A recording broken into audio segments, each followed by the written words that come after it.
Well, good evening, everyone. Another Tuesday night live here in downtown cold Frankston. Frankston Community Connect. Righto. I hope you're all having a good week. And let's really, I don't have a real rant tonight. Right. As you know, my first couple of seconds, it's going to be Glenn's rant. Sorry, everyone. My nickname with That's the Thing About Fishing is Guru Glenn because I get so many fish. Righto. But anyway, I really don't have a rant. But I do know that people are going through a hard time at the moment through this new lockdown, the covert. Next week, we're actually having on mental health, right? It's only taken me 4 weeks to get permission from them because it's got to go through their media departments and everything like that.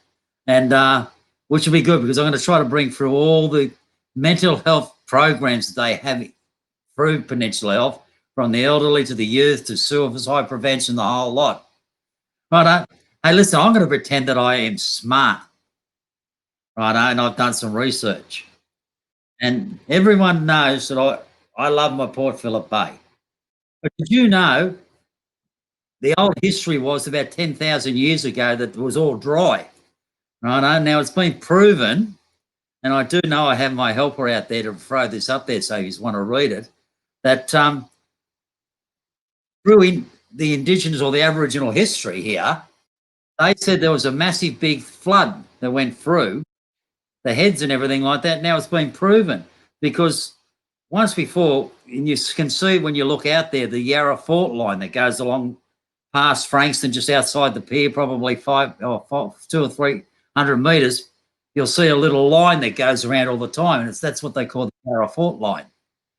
Because I believe, and maybe they can, like our lovely guests that are coming on, especially the elder there, that will be able to tell me whether I'm right or wrong, but very rarely am I wrong, right? But we used to be, Port Phillip used to be one of the sacred walkabout lands that actually Port Phillip had. And it was actually, sacred lands and everything like that. That was over about 1,000 years ago.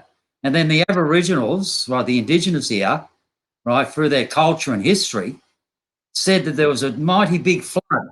Well, to them, it would have looked like a flood over a period of time. But what had happened, that there was such big tidal waves coming through the little heads that are at the top where Port Phillip heads are now, that it actually burst open and the seas actually rose and flooded all of Port Phillip Bay. And that's how come we've got Port Phillip Bay today. Now, this is actually scientific proof. Now, my lovely cohort that actually throws up everything for me, Caroline, is there. Hi, Caroline, how are you? Right. She's actually put it up there because I done some research. I found that there, right? So you can go and have a look yourselves. Anyway, that's enough of Guru's rubbish or Glenn's rubbish. What I'm going to do is I'm going to bring up our guests tonight. Here we come. 1, 2, 3. Here they are. Good evening. Before we start, I've got to give thank you to the past and present elders. I know that you're going to do it better than me in a minute, righto? But I've got two of our local. Sorry, what was your name again? Well, you got introduced to your mum, Kate. So, it's okay, Glenn. My name's Kaylee, and this is my mum, Karen. Right. Yeah. Sorry, Carol. Listen, I must be honest because her name's not Caroline, it's actually Carol. I was thinking of a song, Caroline. Part of that's Frankston Community Connect.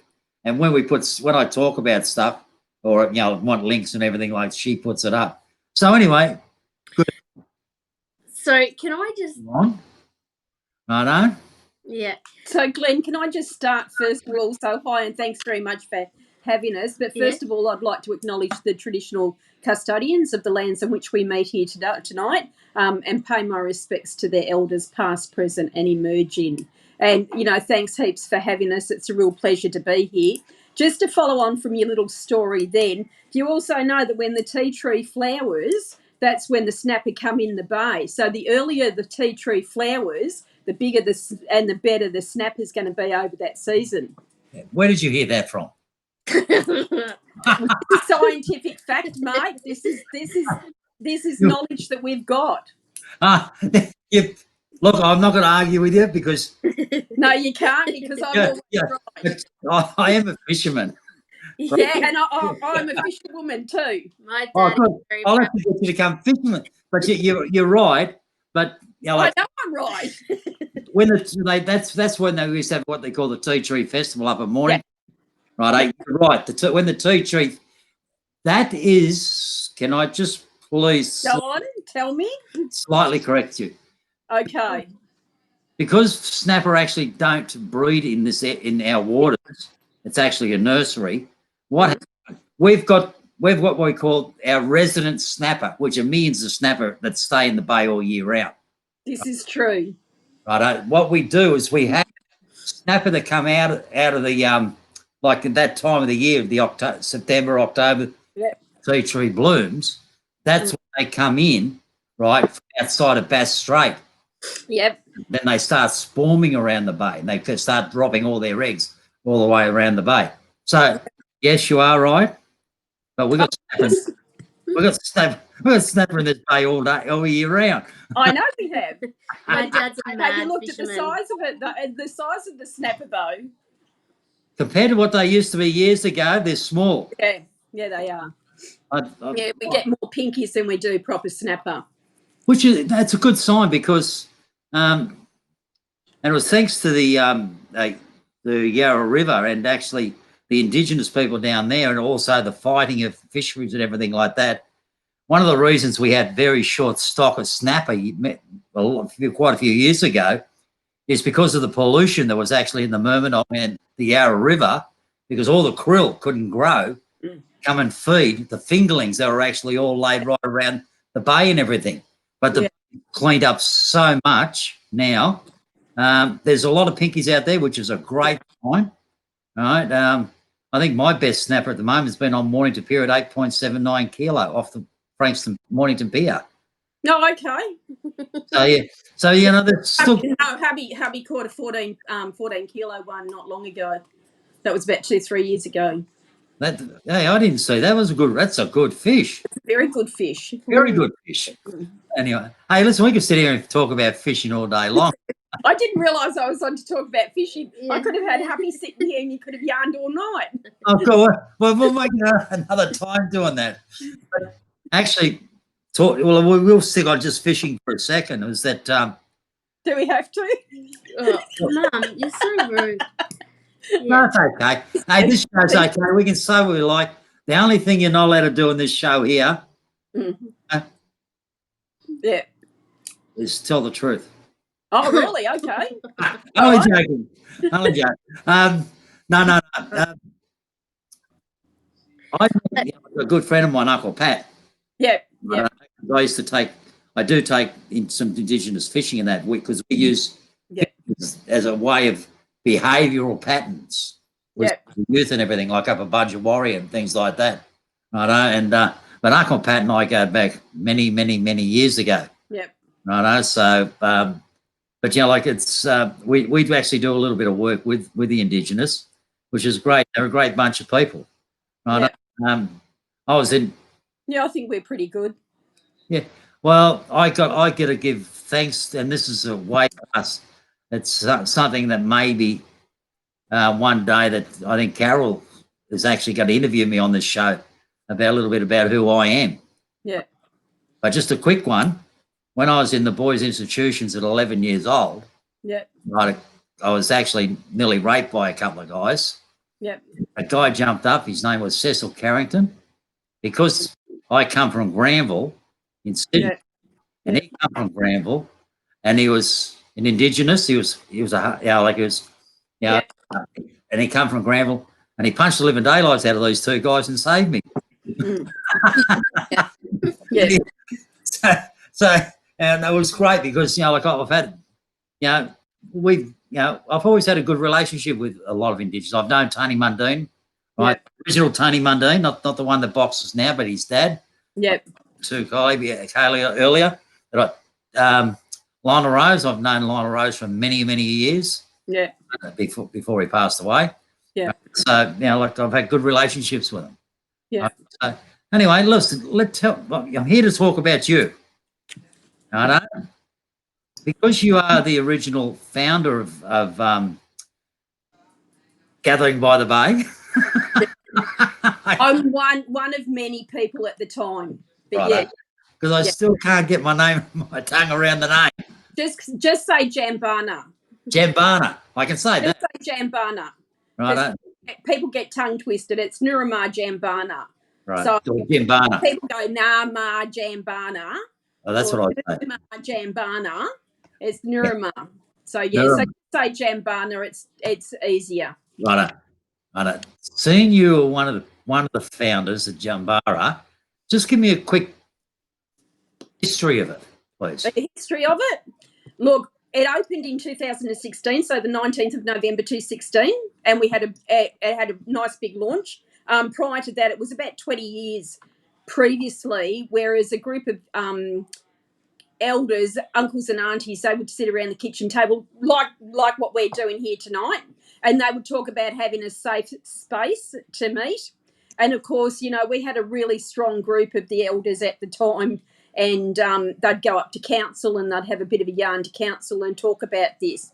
But it didn't flow together because, acknowledgement to Aboriginal people certainly wasn't there. The funds weren't there, and we were certainly behind the eight ball until, such a time that Kevin Rudd did his sorry speech, until, such a time that the funds started coming through with Close the Gap, etc., and then everything started falling together. So that was around 2008. Frankston City Council put their hand up for some funds. We went looking around for a number of properties and certainly found the property that's currently, 35? What's the address? 35 Nursery Avenue? 32 Nursery. 32 Nursery Avenue. We just said Nursery Avenue. We didn't give it a name because it was a great space. Yeah. So council came up with the space, obviously with community on board. We decided on the space, and there were several spaces that we looked at. This particular space was tucked around the back of Jubilee Park. It was this, way down there, had a nice lake behind it. And they said, oh, how do you think of this? And we all went, oh, yeah, that's okay. Jumping up and down for glee because it was beautiful. So then there were a couple of portables put on the site. The portables were actually from Chisholm TAFE in Frankston. They were being used for Youth 3A at the time. So we had the two portable buildings came out onto site. That was really exciting because it was all mapped out, all the, survey people, whoever that put markers on, X marked the spots. The big trucks came along with the portables, put the portables down. Then the portables came. We as in community, got all excited, went out there. Portables were together. They looked a little bit close. So that was interesting, and we thought, we could open one door on one side of the portable. We could open the door on the second portable, and the two doors would lap over. So we thought that might be a little bit of a problem. So, but who are we? This was done with all the professionals on board and what have you. After a period of time, we actually had to get one of the portables lifted and moved further out, so they would both fit properly. We had Men's Shed from Frankston North came, and they helped with all the veranda and what have you between the two buildings, so that was great. Whole heap of people came through. Bunnings volunteers and community came on board, and we painted all the exterior of the building. We painted all the interior of the building, got it all up and running. We actually got granted a key in April of 2014 to go into the building. So we took ownership of the building in 2014. The buildings had been sitting there for approximately 3 years at that point in time. But there was a tree in the way, so we had to get a pine tree in the way, so we had to get the arborist out to move the tree. Then the buildings were moved, etc., etc. We painted and did lots of things. We then found out that we needed to have a permit, which we weren't aware of. So council helped us with the permit process. So again, that took, 18 months.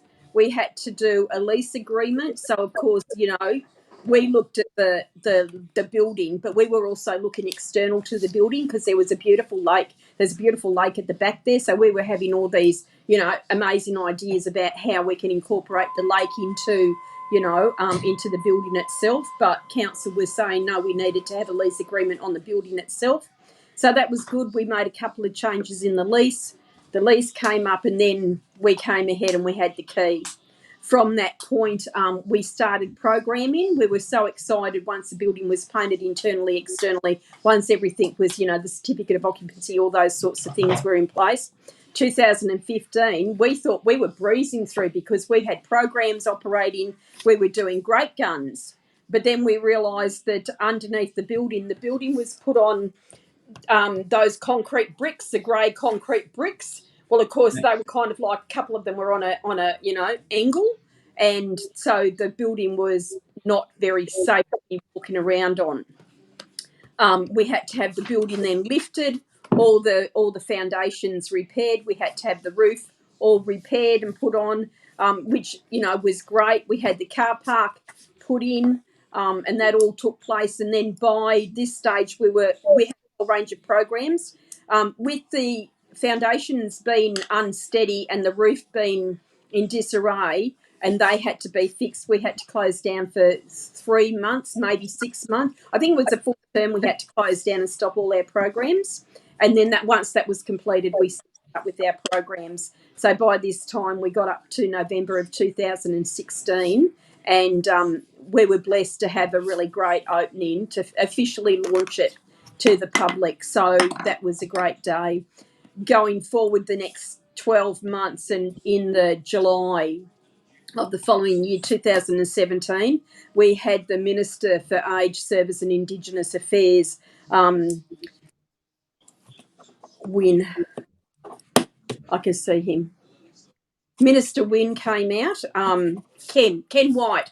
We had Minister Ken White came out, and he spoke to us. So we got together and we got all, because one thing about Djambana is it wasn't just about me, and it wasn't just about a small group of us. It was about a whole range of different organisations across Frankston that supported us to get us to where we were.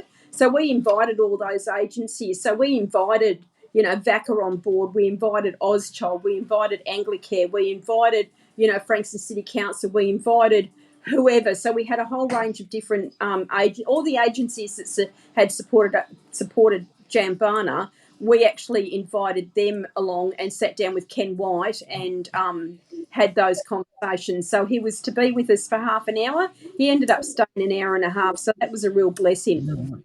For anyone who doesn't know who Ken White is, he's the first Aboriginal man who's been given the Aboriginal portfolio. Never before has Aboriginal people, or has that portfolio been held by an Aboriginal person. So it's a big deal, and it was a big deal for him to be there. So that's where we got. That's in a snapshot. But can I just go back for a moment? In that snapshot, there were two buildings, or there are two buildings. Now, one of those buildings were given to Balloch Arts. At the time, Balloch Arts was created from a program called Stepping Stones, and that program, Stepping Stones, were Aboriginal people coming together to do their artwork. They then, morphed into Balloch Arts, what we've got today down in Bruce Street in Mornington. So Balloch Arts was to have one building, and Djambana was to have the second building. Because of the process, the length of time in the processing, Balloch Arts handed that building across to Djambana, which we're really grateful for. And because within the timing, they had moved on and got their warehouse down in Mornington and moved into that, opposed to waiting the time, because it was lengthy delays. And that's how Djambana got the two buildings that they got. One thing about Djambana, and by the creation and everything, is we sat back and we really wanted everything to be about community. And it's not just about, Djambana, and even today, Kaylee can talk about that, but Djambana is a space where it can be an education portal for all community, because it's a safe space. One of the things aunties and uncles wanted was a safe space where our mob can get together, and talk about whatever, where we don't have to be repeating ourselves or justifying ourselves or holding our conversations because whatever. So we wanted it to be a safe space. But everything we did in Djambana, we wanted that to be able to, if volunteers came in, then they could walk away with a certificate of some sort. It wasn't just about us taking, it was give and take on all points. We certainly fought really, really hard for the commercial kitchen. And anyone who's been to Djambana will know there's a beautiful commercial kitchen there, and the guys down there, you know, do fantastic stuff out of that kitchen. But we had to fight really hard to keep that commercial kitchen, because one thing we wanted was community to be able to come in. We wanted to hook up with Chisholm or whoever and get community to come in, pick from a garden, and then, you know, cook the food from the garden and then hand it out. So it was all a cyclical thing. It wasn't, you know, it was using everything. And certainly from my perspective, and it was, Djambana was my baby for a long, long time. It was about sitting back and watching all those dreams of where community, where the elders had come from, all the dreams of the previous boards and the ideas we had. That certainly this current board has taken that on board. So I like to think we laid the foundation, and now you can see the scaffolding going up. You know, they've got this amazing playground where we dreamed about this playground, but, you know, the funds weren't available, the timing wasn't there, and it was in the too hard basket at that point in time. So to see the reflection now, it's quite amazing. So that's in a snapshot of the background of Djambana. So, yeah. So Kate can tell you about the current stuff. Yeah, no. But that's, right, it's very interesting because, you know, like, I've known that we've had an Indigenous culture in Frankston. I've been here, you know, for a lot of years. We never ever hear about you, really. Yeah. I think, Real transient population. You know, like I think the last stats, and you might want to correct me, but the last stats I saw were about 1,300 Aboriginal community in Frankston alone. Similar numbers in Mornington Peninsula, and certainly, you know, it is a large population. It's one of the larger populations across the Southern Metro region. We're all here, and we've actually had, you know, like, we've been here all this time, but because we're all from somewhere else, it makes it really difficult. It makes it really difficult to kind of, like, nobody sees us, you know. So yeah, so with the gathering place, it's a really great space where actually people can come down and they can actually see us, they can hear us, and they can get to know who we are and how we can support community and how community can support us. So yeah. I'm laughing at your eyes. The phone ringing, I'm like, oh, God, I didn't think I should have. I'm laughing because your mum's got a wooden spoon. I used to have a wooden spoon. That's what they call it, the Indigenous pacifier. No.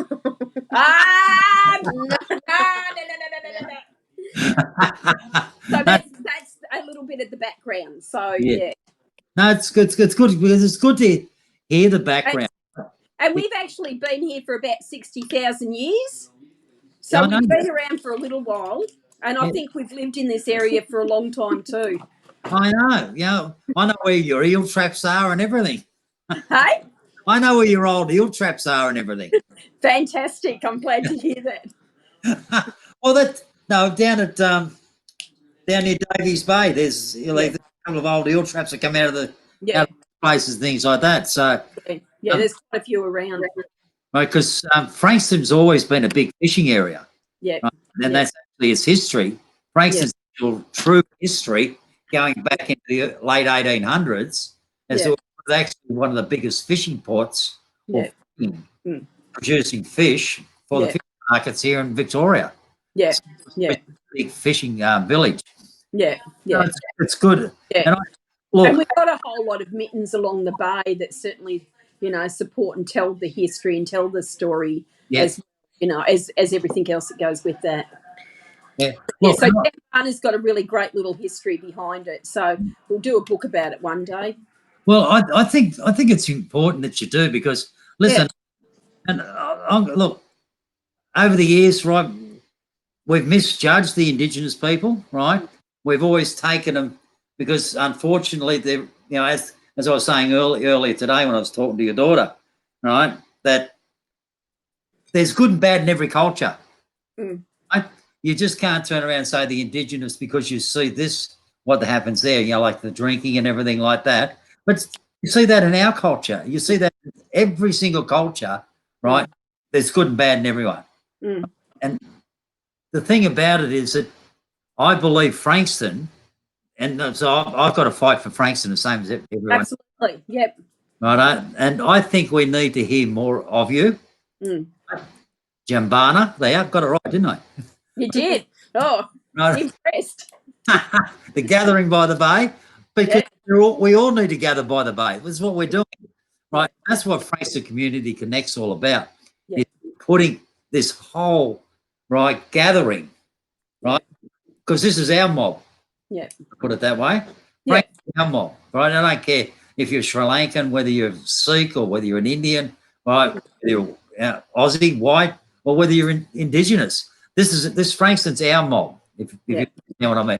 But we need to make more awareness of the Indigenous culture here.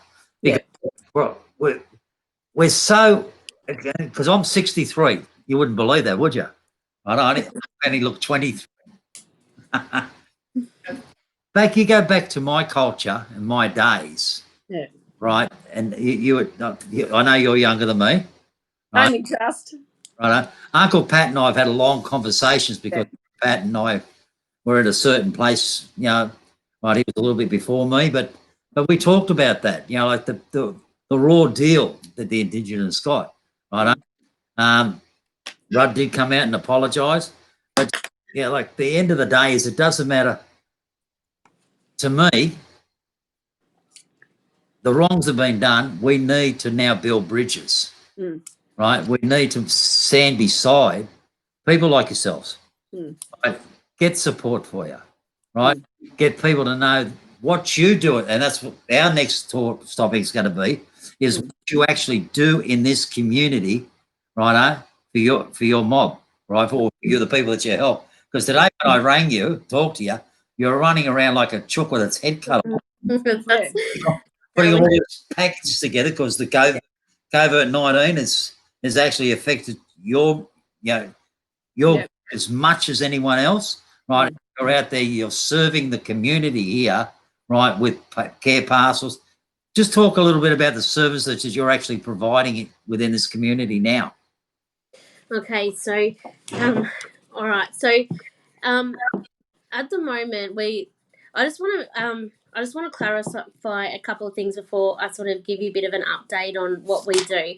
Now, we're not actually the traditional owners, all right? So, with with us mob is that we're from all different parts of our heritage is from all different parts of Australia. Now, the land that we're on is the Bunurong Boonwurrung. So we don't make any decisions. So if we want to do something culturally, we always get the permission from the traditional owners. So as an Aboriginal, we are an Aboriginal organisation, and we welcome, all different, all different mobs. Do you know what I mean? And we come together and we connect together as culturally, but not we're not the traditional owners. Though, does that make sense? So Yeah, no, I understand what you mean. Yeah. So we're afraid we are the gathering place in Frankston, and what we're here to do is we're here to help educate, heal, and connect our mob. So the way that we've started, so with my mum and all of the work that the community have done to get us to where we were, as you can appreciate, it's been a bit of a rocky journey, and now we're in a position where we can start to offer those services. So we've got our foundations, and now what we're trying to put into place is a lot of programs to be able to connect our mob. So I facilitate the Curup playtime. So Curup is the Boonwurrung word for children or child, and so every Thursday morning I do like a curate playtime, and you know what we do is, you know, from such a small age. So this is preschool age group, and what our sort of goal there is to, you know, connect these children with their culture and get them to understand from such a young age that, you know, we acknowledge the traditional owners. So we do an acknowledgement at the beginning of our class. You know, like if I can go back to the story that you were talking about earlier, I teach that to our children, that, you know what, this might not be our land, but this is this history behind the land that we stand on today, about, you know, like the bay. So I really liked that story because I was like, oh, I teach those. So, you know, like the early, like that's what we're there for, is we're there to teach them these sort of things. And, you know, straight after our curate playtime, what we do is we have a community lunch, and so these children are taught a kinship sort of thing. So they acknowledge, oh, auntie, do you know what I mean? Uncle, do you know what I mean? Because, you know, in our culture, we, you know, like, you know, that's just how we do it. Like our aunties might say, oh, look, you know, can you get me a cup of tea? And, you know, like that's what we do. We respect our elders, and, you know, like we'll go get a cup of tea. And so these children are in that kind of learning, like that sort of learning space, so that they can, you know, begin, because you know, there's a lot of disconnection with culture. So what we're trying to do is we're trying to bring that into our programs that we do. So like we not only do like curate playtime, we do like a curate playtime. So we look at all different age groups. Like we do an elders group. So sometimes that's just like having a cup of tea. Do you know what I mean? For them to be able to be in a yarning circle and be able to talk each other, do you know, like talk to each other and just connect. So, you know, not and then we've got like you know, we've got like a women's group, you know what I mean? We were in the middle of doing like about to like launch our men's group, but there's some things that we can offer online, but then there's some things that you like naturally, like some culture things you can't just teach over the internet. Do you know what I mean? It's so informal, and it takes the quality of, you know, what your purpose for that group is. So at the moment we've got the women's group, we've got our curate playtime, we've got our community lunch that was done weekly. You know, so you know, our community lunches were, you know, they started off really like, we started off with like maybe 20 community members, and now we get up to 80. To 80, which is huge, right? Like in this small like room, it's got such a beautiful feel, you know, like it's my favorite day. It's crazy. And you know what, one thing you'll learn about me is I'm always running around crazy, right? It's just, but you know, like we would be doing like up to 80 meals, you know, like you know, and we also had like, we would use the Frankston City Council bus. So they did like, so we've got like a bit of an agreement that on a Thursday they hire it out to us for a small fee. And, you know, we've got a volunteer driver that will go out and pick up the elders and be able to bring them to community lunch, or any families that need to come. Do you know what I mean? Like that don't have access. We've also got, a clinic room as well. So around about, was it about 18 months ago? About 18 months ago, we got some funds to be able to create a clinic room, which is really, really important, because in our culture, men and women's business is very private. Do you know what I mean? So, you know, like for an Aboriginal man to go to a doctor and see a female, you know, not always, you know, like a great idea. So, you know, like our aim is to be able to offer our community, you know, like this clinic room is to offer, you know, like our men and our women and all that sort of stuff. We're just trying to find the right kind of GP to come in. So someone, because it's really important that they understand our culture and understand, you know, so we're trying, you know, but we do have a clinic room. We have done immunisations out of them. We also have dental. So we have Peninsula Health come out.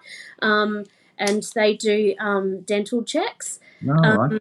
And flu shots. Yeah, we've had the flu shots. So we worked with First. I can't even speak. First Peoples. I got so much information. I'm just trying to get everything out. We've got First Peoples Health and Wellbeing. They're an Aboriginal organisation in Frankston. All right. Yep. Yeah, Aboriginal doctor in Frankston, and we worked together, and we had them come on site, and we did flu shots through the car. So we did about, I think there was 200? about no, I did about 50. I did about 50 or 60, which is still quite a lot considering that our mobs, like, through COVID-19, that like, we've got really poor health conditions, Yeah. and I have so many people say, why is that? Why do you have such bad health conditions? But over the past 200 years, our bodies haven't been able to adapt to that way of living. We lived off the land, and you know what I mean? So we've got, like, our body needs time to be able to, adjust. And 200 years hasn't been enough things. So, they're still frightened to come out into COVID, like out into how it is. So I think that we did pretty good to get around about 50 or 60 people come out and get the flu shots that particular day. You know what I mean? Like, we don't have all the answers for our mob, but do you know what we really care about is, like, we'll find the right people to connect you with. So if our mob's struggling in some certain way, and we'll just do what we can to try and help them. So we don't actually have, like, youth workers or anything like that. We offer a lot of programs, but we do have the knowledge to be able to connect our mob to the right people. Do you know what I mean? Yeah. Yeah, so we're actually in the middle of also, we're looking at our youth program as well. That's really important. So for a long time, we didn't offer a lot of programs because we just didn't have the funds. But with the board that we've got, they've worked really, really hard to be able to get the funds available. And so now we're in a position where, we can offer our youth, we can offer, like, our curate, we can do our women's group, we can do our men's group, we can do our elders, we can have our lunches, you know what I mean? We can, like, be able to, like, have cultural events, do you know what I mean? So, like, and then COVID-19's hitting, so we're sort of, like, we're trying to work out what we can put online and what we can't put online. But most importantly, we're there for our mob, you know what I mean, and our community. And at the moment with COVID, we are, like, there is, like, lots of elders and community members that struggle. So you know what, we know and we care. So we've got, like, some COVID packs. So we've got masks and some hand sanitizer, you know what I mean? So we've got some of those kits. We've got food kits, do you know what I mean? We were doing children's activity kits because, children don't particularly like being sick inside, whether you're or not. Do you know what I mean? We like activity kits, and some of them are like coloring kits. We're just Then Djambana has a whole range of training programs as well. So there's a training room there as well. So a number of different professionals have come in and they've done training. So there's been a whole variety of different training courses, whether that's in Aboriginal mental health and wellbeing, whether it's in whatever. So that's certainly always available. There's a number of organisations around the arena. Like there's, RAJAC, which is the Department of Justice, Aboriginal Justice. There's DELCJA, which is the Aboriginal Family Violence. There's the local Aboriginal network. All these services come to Djambana and they use the venue for a meeting place or a meeting space. So Djambana, as much as they've got a whole range of programs, they've also got the venue hire as well, as well as all the community activities and et cetera, et cetera. So there's lots happening, whether it's pre-COVID or through COVID. And I think through COVID, it's about what can we do online that's best going to meet the needs of the community at the moment, and also knowing that those strings are out there to support them as need be. And certainly when need be. The other thing about Djambana is constant phone calls to community just to check in, particularly during COVID, just to say, here's our members, let's go through the list of members, give them a ring and just check in and say, how you going, et cetera, et cetera. And working with community as needed. And whether that's about, referring them onto a particular service or getting a service provider in to give them support, whatever that looks like. Do you need food? Here's some food. Do you need a kit? Do you need some masks and hand sanitizer? Here it is. Do you need colouring pencils and books? Here it is. So it's trying to cover all of that, and I think Djambana's done an excellent job to date in meeting the needs of the community. Because you said yourself earlier, this is Frankston mob, and it's about how we work at Djambana is very different to how other gathering places work, and everybody works within their own region. Certainly Djambana is reflective of the needs of this community, and tries to keep that in mind. So what's the age demographic here for your mob? I think it's a high demographic in the under 25s. That's quite really high, and certainly lesser in the older age group. So here's the one, because the under 25s is what my heart goes out after, and they're the ones that I want to go after, right? Because they are your future. But absolutely, they're our elders. That's right. But they're not just your future. Yeah. They're Australia's future. Yeah, absolutely. They're our. Yeah. That's right. We need to grab these guys, right? And we need to train them. Yeah. Right? I was actually interviewed yesterday about acknowledging leadership, right? Yeah. And I was interviewed because she thinks I'm a leader. But they're the kind of people that we need to get after. And absolutely. Because so we can train them, right? To be able to respect themselves, respect your culture, respect the Australian, right? And then let's stick one up as a Prime Minister one day. Yeah, right? Absolutely, without a doubt.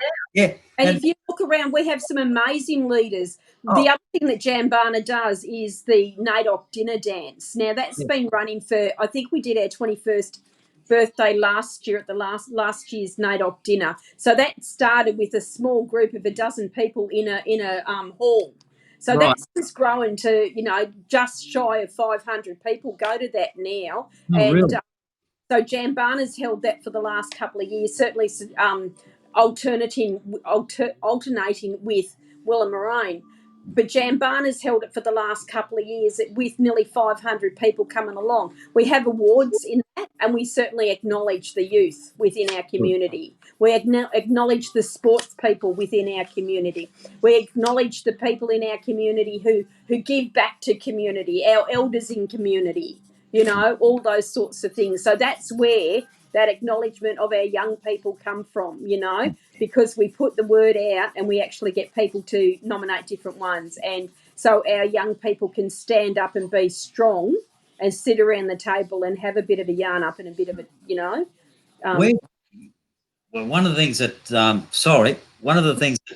really concerns me at the moment, right, and it is actually in the mental health side of it. Yeah, absolutely. The suicide rate's huge. Yeah, it's massive. I know that. I've actually I'm writing up a letter because I've actually rang Greg Hunt's the other day. Yeah. I was meeting with him. Right. And if anyone out there's listening and knows Greg Hunt, you tell him I'm after him. Right. And I am coming after him, and I won't give up until I get him.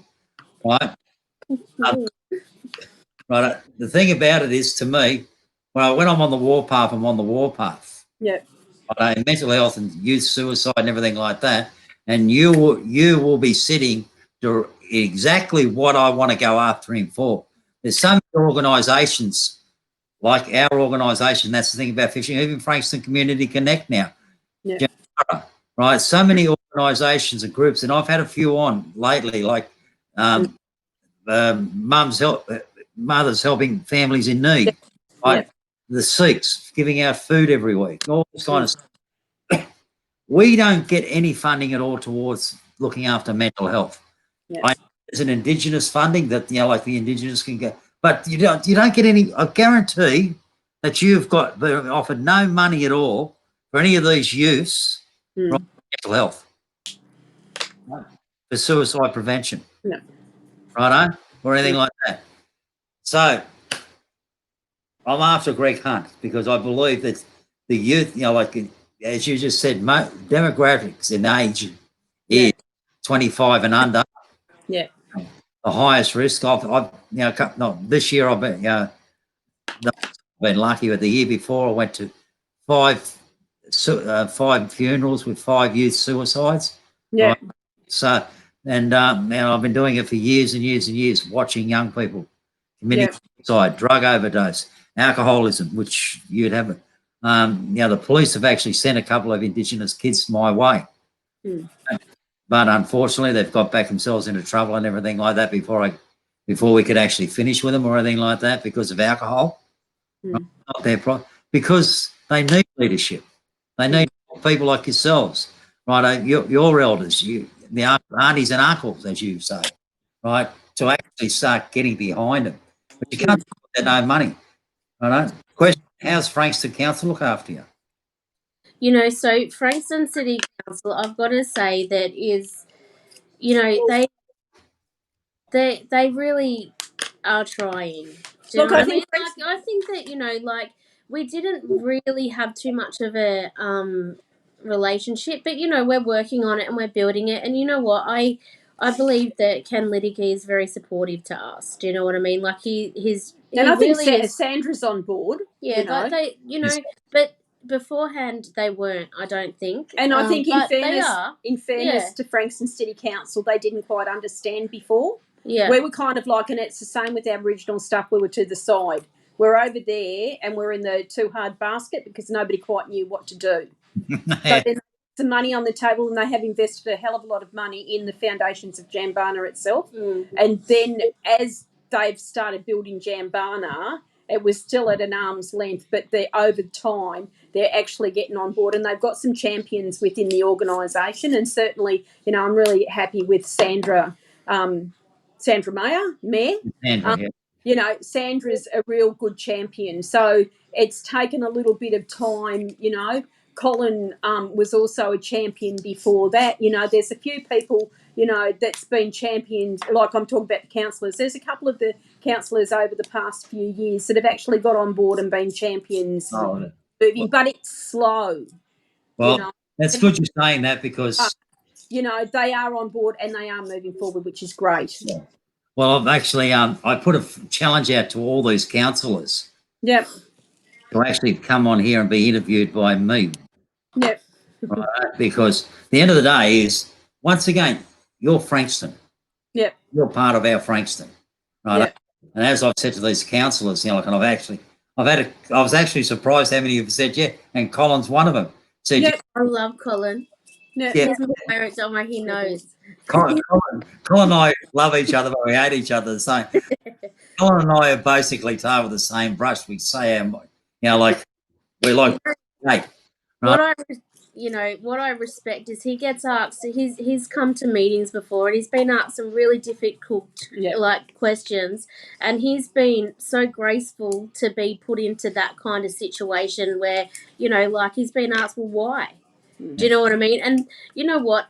He's in that job, and he's not the sole person that created the situation, but he gracefully took it on board, and took it on notice. Yeah, he did. He's definitely been a really great advocate for Djambana, but they are trying. Yeah. How do you get on? We're really proud with Frankston City Council because they've just done their first reconciliation action plan, so that's a big deal. Yeah, I saw that. Yep. So what about state and federal pollies? Our local people, do you get on well? Yeah. Peter Murphy's really, really. He's the champion. Yeah. I love that. She's not listening. She's not listening tonight, so you can say anything you like. No, but she really is. She's done a lot. She's done a lot for Djambana, and you know what? She's one of those people that at every event that we've invited her, she's there. She makes the time. Do you know what I mean? So she's amazing. I'll give that much. A lot of time for Peter. She's a real advocate for Djambana. She was in Parliament and she mentioned us. So we're like, oh my god.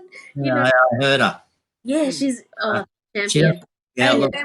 When Chris Cruther was on board, Chris was certainly a really great advocate. Yep. He was good value. Yeah. Paul Ed Brooks. Yep, he was there and launched Djambana, and he's certainly been to the sidelines, and he's certainly been a great advocate along the way. It's really lovely because we have events and we invite them to come along, and they come along. You know what I mean? They take time out to to visit. Mm. So yeah, It's good that, like all, like I know they can't attend every single community, Absolutely, yeah. righto, but we do need, as small community groups, need the backing of our local politicians. Yeah. Right. Yeah. Me, I want a bunch of councillors that are actually going to be in there supporting our local, and I'll be questioning them all about yeah, why they want to be councillors. Yeah. Live here in Frankston. yeah, What are they going to do for Frankston? Right? Yeah. What services are they going to improve for Frankston? Right? Because you need their help. Yeah. No, they need our help as much as we need them. Yeah. I think they need us more than we need them. You know, and they need to embrace, and I think community just needs to embrace. We do have a great Aboriginal cohort out here, with more so with now that we've got gathering place in place. You know, so it's an opportunity for local government, local feds and states to get on board and embrace that, because now we're one central point that everybody can come to, learn from, and support, and work with. You know, we had Gavin Jennings. He came out and he did when we Djambana launched the play group. You know, so we've had a number of the state guys and the feds coming out as well as the local. So it's been really great. Hello, Jessica. How are you? Jessica's just asked, how can Indigenous people join the things you do, and do they have to live in Frankston? Pick up the phone, give us a ring. So you know what? What a really great point of contact with us is we've got a Facebook page, and we're constantly updating that. Do you know what I mean? So everything that's going on, like if we have events or if we have programs, or it's constantly updated, and that's like the go-to page for everything at the minute. Like we are in the middle of creating a newsletter, and we are in the middle of creating a website. You know what? But always looking for new members. So was it Jessica? If Jessica wants to come on board, pick up the phone and have a bit of a yarn and take the next steps. Yeah. So so I'll have to. Do they have to be Indigenous? Can people do they have to be do they have to be from your mob, or do they have to be an Indigenous to be members? To be sorry? Non-Indigenous to jump on and volunteer and help you. Yeah. We've got associate members. So we've got members who are Aboriginal members, and we have associate members. So associate members are non-Aboriginal community, but as everybody's welcome down there. Everybody's welcome. If you've got 2 bobs to put on the table, come down, give us a hand. Put your hand up to volunteer, or just come down to the programs. Whatever you're comfortable with, we're comfortable in having an open door for you. Yeah. Obviously not during COVID. Pick up the phone. Yeah. But I was actually having a good look at your website today. I mean, your Facebook page today, and all your event pages and stuff that you've actually had lined up, which unfortunately you're not going to be able to do them all. But are you going to do those online? Yeah. So some of them. Yeah. So at the moment, I'm offering some programs. So we've got like the women's group.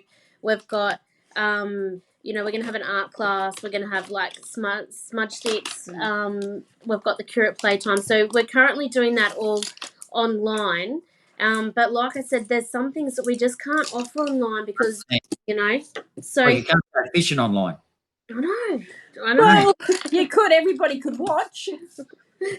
I get my boat out and I'll go fishing and say, look, laughing at you. I almost got live from the boat next week. Yeah, we should. There you go. There you go. So, we do a lot of, we always, like, each year we have, like, like NAIDOCs are really, really important for us. So, like, we have, like, a family day, where we have a lot of, like, activities. We have flag raising, really, really important. We do, like, obviously, like, a Christmas party, like our children. Regardless whether you're Aboriginal or not, Santa, we still believe in Santa. So, we have Christmas parties. We do an elders luncheon. So there's quite a lot of events throughout the years. Other than programs, we offer, those sort of things, and they're a heap of fun. They're crazy to organise, but at the end of it, there's nothing calm beautiful. So if you look on our website, you'll see that there's pictures and stuff like that. Jess just put up there our fishing apps. Yeah, I just see really, Oh, really. you can see that. That's good. Righto. So, what I did forget to mention, I'm just thinking about it now, is that you know, we cater. We do catering. So, you know, part of keeping our lights on and keeping the doors opened is, you know, we do get some funds for programs, but obviously we can't use that when we still need to, like, you know, run a little bit like a business. So we cater. So we, you know, we do like cold platters and all sorts of stuff, you know. So catering to a whole range of different organisations out there, and this is my point of what we were saying earlier with why the commercial kitchen was so important, you know, because now the kitchen's actually operating in such a way where, you know, they have staff that are in there that do catering for a whole range of different organisations and getting the feedback. So it's a little enterprise on its own, and it helps keep the lights on. It also helps employ staff as well and pay the wages. So it's a great opportunity. You know, we're about to employ a chef. So hopefully, like, you know, after all this COVID, which I don't know if I should say after COVID, I think this is going to be around for a long time, but it just means that, you know, like, as, you know, we'll always just, our groups will be a bit smaller, but, you know, like, you know, we want to do some kind of cooking classes, you know, and all that sort of stuff moving forward. So you just got to check out our Facebook page and just see where we're at. You know what I mean? All the time. So, yeah. Art workshop. Carol's actually finding all your stuff on Facebook and all the different things that you've got going and everything. Thank you. Thank you so much. We keep putting it up there and things like that. Yeah. Carol does.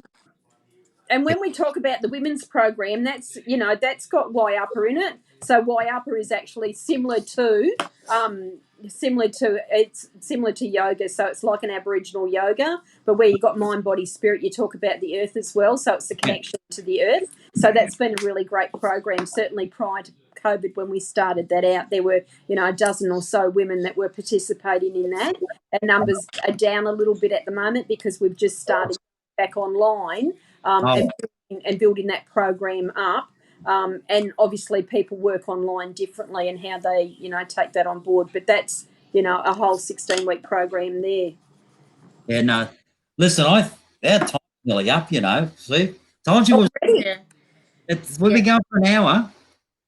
We could, do you know That's what? easy. I'm going to put the jug on and go on for another hour. So Yeah. yeah. See, well, this is only just a stepping stone to me, right? Unless people, what's this? Here we go.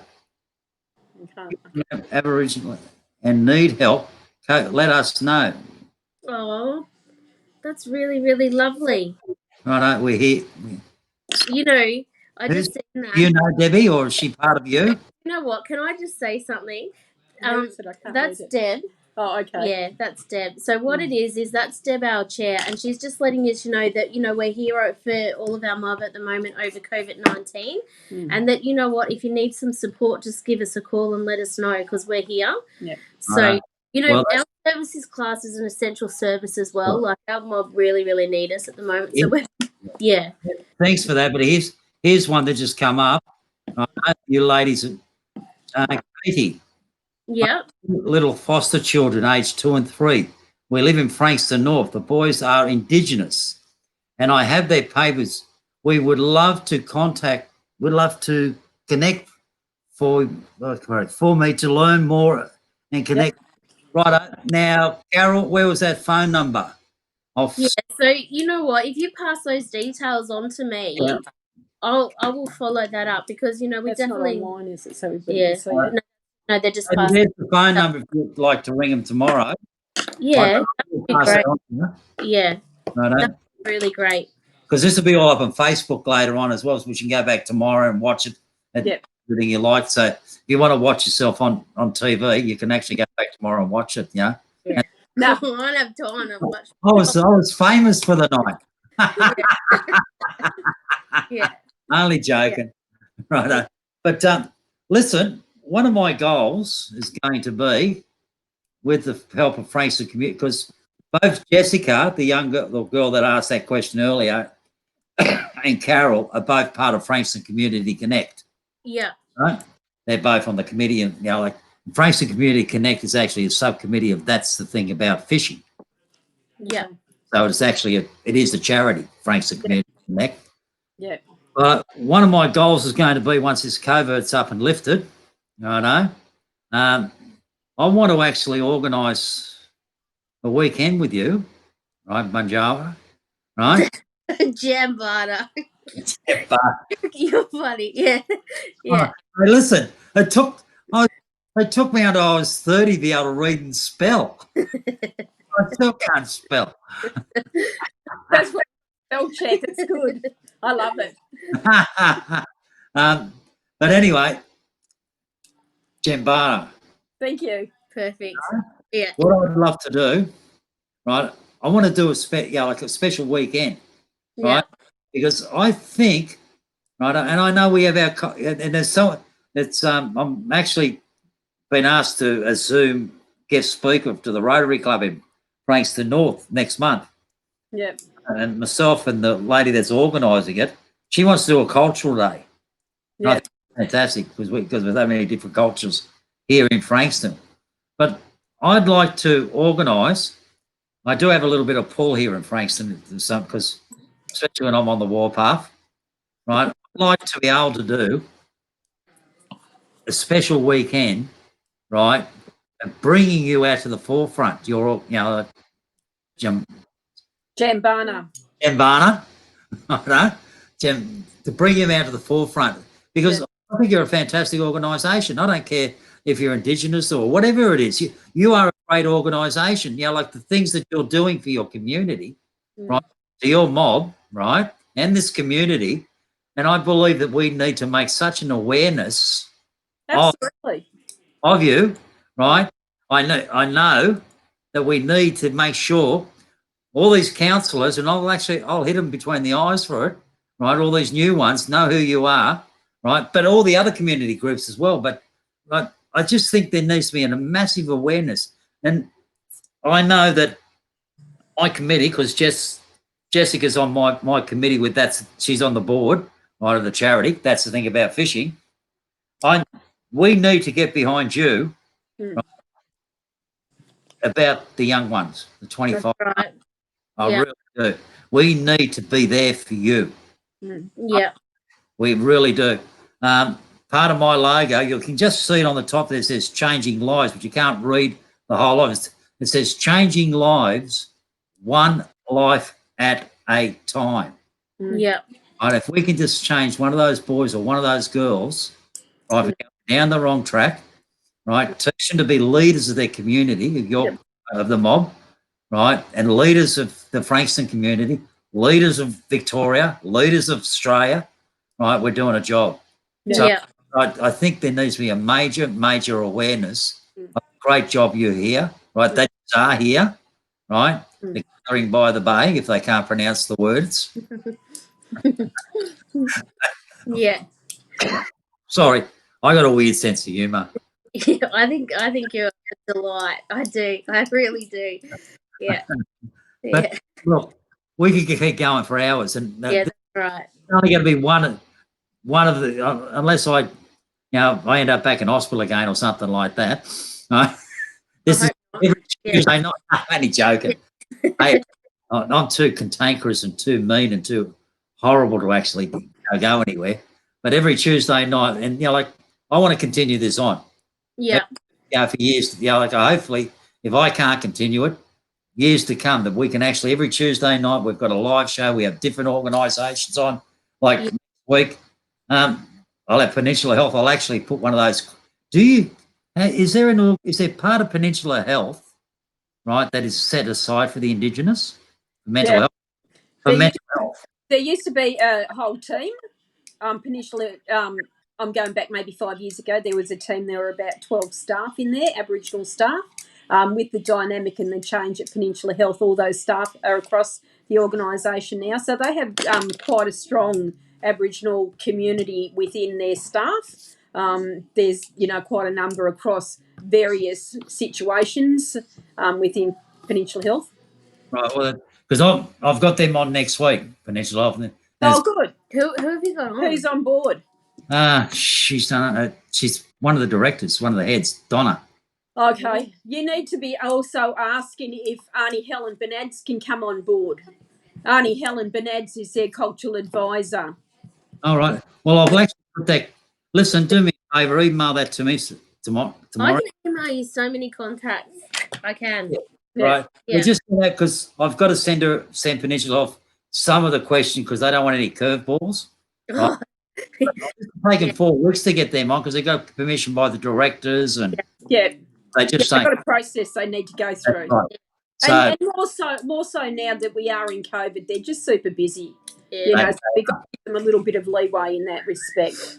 yeah, And, no, no, you know, Peninsula Health has been a really good support to Djambana over the years. Good. You know, they've certainly been there, and they have their staff that have come out at different points in time and certainly supported community. You know, so yeah, they're a really good, strong advocate for us. Oh, that's good. Yeah. Look, I think we've got to wrap it up tonight because we've gone over the time, but it's been absolutely fantastic. All right, it's been a pleasure. Thank you so much for your time. We do appreciate it. Oh, no, Andy, I'm going to have you on again. Say that again. Sorry, Kay. I was going to say we're going to have to meet again maybe in a couple of months just after COVID when I'm not so busy and actually, you know, talk to you about what more programs we're offering, you know what I mean? So I'm going to go and do some men's business. okay. Well, sounds I'm going to go fishing. Yeah. Sounds okay. Well, you can have the woman's business, but we'll go fishing and do the men's business.